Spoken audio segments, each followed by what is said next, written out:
ಮಂಗಳೂರಿನಲ್ಲಿ ಭಾರಿ ಮಳೆ ಮುಂದುವರೆದಿದೆ. ಬಿಟ್ಟು ಸಾಕಷ್ಟು ಪ್ರಮಾಣದಲ್ಲಿ ಮಳೆ ಬರ್ತಾ ಇದೆ. ಕೆಲವೊಂದು ತಗ್ಗು ಪ್ರದೇಶಗಳಲ್ಲಿ ಮನೆಗಳಿಗೆ ನೀರು ನುಗ್ಗುವ ಸಾಧ್ಯತೆ ಇದೆ. ಇನ್ನು ಕೆಲವು ಪ್ರದೇಶಗಳಲ್ಲಿ ಮನೆಗಳಿಗೆ ನೀರು ನುಗ್ಗಿರೋದನ್ನು ಇಲ್ಲಿ ನಾವು ನೋಡ್ಬೋದಾಗಿದೆ. ಇದೊಂದು ತಗ್ಗು ಪ್ರದೇಶ ಆಗಿರೋದ್ರಿಂದ ಇಲ್ಲಿ ಸಾಕಷ್ಟು ಮಳೆ ನೀರು ಇಲ್ಲಿ ನಿಂತಿರೋದನ್ನು ನೋಡ್ಬೋದಾಗಿದೆ. ಅಂದರೆ ಇದು ಪ್ರತಿ ವರ್ಷ ಸಾಕಷ್ಟು ಮಳೆ ಬಂದಂಥ ಸಂದರ್ಭದಲ್ಲಿ ಇಲ್ಲಿ ನೀರು ಬಂದೇ ಬರುತ್ತೆ. ಅದರಿಂದ ಇವರು ಮಳೆಗಾಲದಲ್ಲಿ ಮನೆಯನ್ನು ಬಂದ್ ಮಾಡೇ ಹೋಗಿಬಿಡ್ತಾರೆ.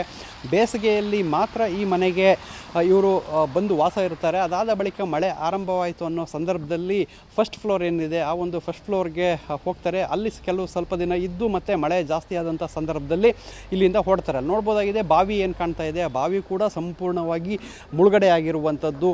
ಸೊ ಏನು ಆ ಪಕ್ಕದಲ್ಲಿ ಏನು ಮನೆಯ ಬಾಗಿಲು ಮತ್ತು ಮನೆಯ ಪಿಲ್ಲರ್ಗಳೇನಿದೆ ಅವು ಕೂಡ ಸಂಪೂರ್ಣವಾಗಿ ಮುಳುಗಿ ಹೋಗಿರುವಂಥದ್ದು. ಪ್ರತಿ ವರ್ಷ ಇದೇ ರೀತಿ ಪರಿಸ್ಥಿತಿ ಇಲ್ಲಿ ನಿರ್ಮಾಣವಾಗುತ್ತೆ. ಈ ಭಾಗದಲ್ಲಿ ನೋಡೋದಾದರೆ ಅವರ ಏನು ಶೆಡ್ ಏನು ನಾಯಿಗೂಡಿರ್ಬೋದು, ನಾಯಿಗೂಡೇನಿದೆ ಅದರ ಪಕ್ಕದಲ್ಲಿ ಇರುವಂತಹ ಅವರ ಟಾಯ್ಲೆಟ್ ಇರುವಂಥದ್ದು ಮತ್ತು ಆ ತೆಂಗಿನ ಮರ ಬುಡ ಏನಿದೆ ಆ ಒಂದು ಪ್ರದೇಶಗಳಲ್ಲೂ ಸಂಪೂರ್ಣವಾಗಿ ನೀರು ನಿಲ್ಲುವಂಥದ್ದು. ಮನೆ ಸಂಪೂರ್ಣವಾಗಿ ನೀರಿನಲ್ಲಿ ಜಲಾವೃತವಾಗುವಂಥದ್ದು. ಕೇವಲ ಈ ಮನೆ ಮಾತ್ರ ಅಲ್ಲ, ಪಕ್ಕದಲ್ಲಿರುವಂಥ ಈ ರಸ್ತೆಯಲ್ಲೂ ಕೂಡ ಇದೇ ರೀತಿ ನೀರು ನಿಂತ್ಕೊಳ್ಳುತ್ತೆ.